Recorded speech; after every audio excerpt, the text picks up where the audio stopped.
हळदीच्या दिवशी सकाळ सकाळी आधी बांगड्या भरायला घेतल्या, कारण मेहंदी काढायची म्हणून बांगड्या भरल्याच नव्हत्या. आणि आमच्या मामाश्रीनं गाण्याचा जामशेत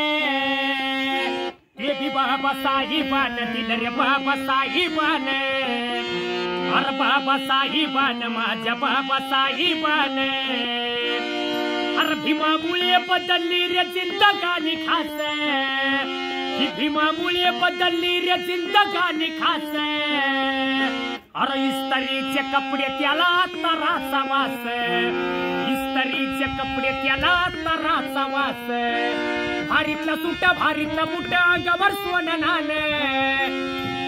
इथे हळदीसाठीच्या डेकोरेशनची तयारी चालू झाली होती, पण टपात जाऊन आधी चिमणीच बसली होती. आणि एका आठवड्यात चिमणीचा अवतार सेम गावाकडच्या सारखा झालाय नाही का. इथे हळदीसाठी संध्याकाळी मेकअप चालू झाला. ही चिमणीची आत्या आहे आणि ह्या दोन्ही आत्याचा व्हिडिओ ना चिमणीच्या पप्पाने काढला की कसा मेकअप करायला लागलेत बघा म्हणून. आता भूक तर खूप जोरामध्ये लागली होती. म्हटलं आधी जाऊन पाणीपुरी खावावी, कारण लग्न झालं की आम्ही लगेच मुंबईसाठी निघणार होतो. आणि ही पाणीपुरी ना माझी फेवरेट पाणीपुरी आहे, कारण मी इथे 1 वर्ष राहिलेले आहे. आणि इथे सगळ्यांचा हळदीसाठीचा मेकअप झाला होता, पण मी संडल बंडल घालूनच फिरत होते, कारण मला मेकअप करायला टाइमच भेटला नव्हता, कारण चिमणीच असतंय ना मध्ये मध्येच. आणि त्यात गावाकडे आलं म्हटलं की माझा अर्धा जीव पाणीपुरीत आणि अर्धा जीव त्या निलंगा राईस मध्ये अडकलेला असतो. औरात मधली ही पाणीपुरी ना मराठा या नावाने फेमस आहे बघा. काय भारी लागते ही पाणीपुरी, तुम्हाला काय सांगू. जेवढे दिवस मी औरात मध्ये राहिले ना, मला वाटतंय तेवढे दिवस रोजची मी 1 प्लेट पाणीपुरी तर नक्कीच खाल्ली असेल. आता नुसतं गेले म्हटलं पाणीपुरीच खायला असं थोडे होतंय. भेळ जेवढं भेटेल तेवढं हाणून घेतलं पटकन, कारण हळदीचं जेवण कधी चालू होईल की सांगता येणार नाही ना. आणि हे चिमणीचं पप्पा मुद्दा म्हणून माझ्या जवळनं व्हिडिओ काढत होतं. म्हटलं काढा मला खाताना काय फरक नाही पडत, मला भूक लागले जोरात. आणि घरी जाऊन पटकन मेकअप वगैरे करून घेतला. आणि या चिमणीने माझी केस पकडली होती आणि मामा बस तिला ओढण्याच्या मागे लागलं होतं. आणि या मेहंदीच्या नादामध्ये अजून घरातल्यांच्या बांगड्या सुद्धा भरायचं झाल्या नव्हत्या. हळद लावायचं टाइम झालं तरी सुद्धा सगळे बांगड्याच भरायच्या मागे लागले होते. मी तर सकाळीच भरून घेतल्या होत्या. हळदीचं सगळं डेकोरेशन तर झालं होतं, सगळं पब्लिक पण येऊन बसलं होतं, पण अजून नवरा नवरीचं काय आवरलंच नव्हतं. मग काय मी सुद्धा टाइमपास करायचं काम चालू केलं. आता हे नवरा नवरी लवकर नाही आवरलं तर म्हटलं अजून जोरात भूक लागायची, म्हणून नवरा नवरीला वडून टपामध्ये नेऊन बसवलं आणि त्यांना आंघोळ घालायचं काम चालू झालं. सगळेजण आपले गरम गरम पाणी ओतत होते, त्यामुळे ह्या दोघांना मजा येत होती. मी म्हटलं जरा गार वतलं असतं तर अजून जरा जास्त मजा आली असते. आणि सगळ्यात जास्त आनंद कुणाला झाला असेल ना, तर आमच्या नवरदेवाला झाला होता. उतावळा नवरा, गुडघ्याला बाशिंग, त्यातला प्रकार हो.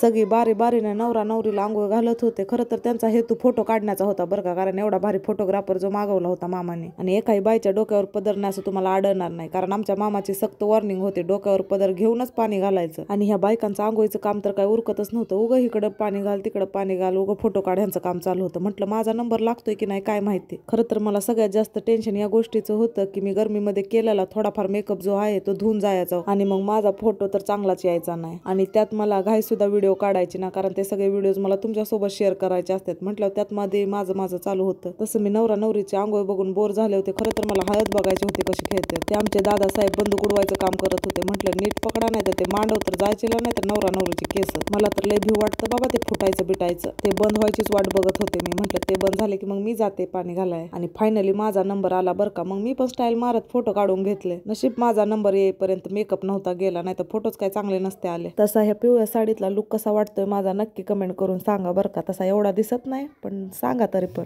कारण एवढ्या सजलेल्या लुक मध्ये मी तुम्हाला पहिल्यांदाच दिसत असेल नाही का. आणि या बायका काय सुधरत नसतात बरं का. एवढा मोठा कॅमेरामॅन मागवलाय तिथं फोटो काढायला, तरी पण ह्यांना सेल्फी घ्यायचा शौक बरं का. म्हटलं चालू द्या तुमचं, कारण मला आला होता कटाळा. मला फोटो काढण्यामध्ये अजिबात इंटरेस्ट नव्हता. म्हटलं मी आपले व्हिडिओ ब्लॉग तेच करत बसले होते. गावाकडे खरं कोणताही कार्यक्रम असला ना मला जाम मज्जा येते, कारण सिटीमध्ये एवढ्या एन्जॉय पण आहे ना, कोणी कोणता कार्यक्रम सेलिब्रेट नाही करत. आणि मी व्हिडिओ काढत होते तर हा बारके आहे ना, हा मला चिडवायचं काम करत होता, कारण हा पण माझा ब्लॉग बघतो ना, त्यामुळे ब्लॉगवरनच मला चिडवत होता. म्हटलं चिडव बाबा. ते आंघोळ्या घालून झाल्यानंतर चालू झालं आहेराचं काम. आता या आहेरातलं मला काही जास्त कळत नाही. म्हटलं जाऊ दे, आपण आपला व्हिडिओ काढून घ्यावा. मग चिमणीने आणि मी मॅचिंग केले. म्हटलं मग एक सेल्फीवाला व्हिडिओ काढून घेतला. तोपर्यंत कपडे चेंज करून ना हळदीसाठी नवरा नवरीला घेऊन आले. आणि नवरीबाई आमचे सिंपल साधे आहे पण दिसायला खूप छान दिसते. आता इथे हळदी खेळायचं काम चालू झालं होतं. म्हटलं आता ही सगळी रंगवायच्या कामामध्ये लागतील. तशी एवढी जास्त हळद खेळलेली मी पहिल्यांदाच बघितली होती, त्यामुळे मी जरा हँगच झाले होते की एवढी जास्त हळद कोण खेळतं बरं. कारण मी फक्त ना नवरा नवरीलाच हळद लावलेली आतापर्यंत बघितली होती, पण इथं जे कोण घावल ना त्याला मरकटायचं काम चालूच होतं बघा. आता आंघोळी घालताना ह्यांचं फोटो काढून मन काय भरलं नव्हतं. मग काय हळदी लावत पण यांचं फोटोचं काम चालू झालं. नवरा नवरीला तिकडे टपातच ठेवून सगळी लागली आपल्या आपली हळद खेळायच्या कामाला. सगळेजण बहुतेक विसरले होते की त्यांच्या लग्नाच्या हळद चालू आहेत.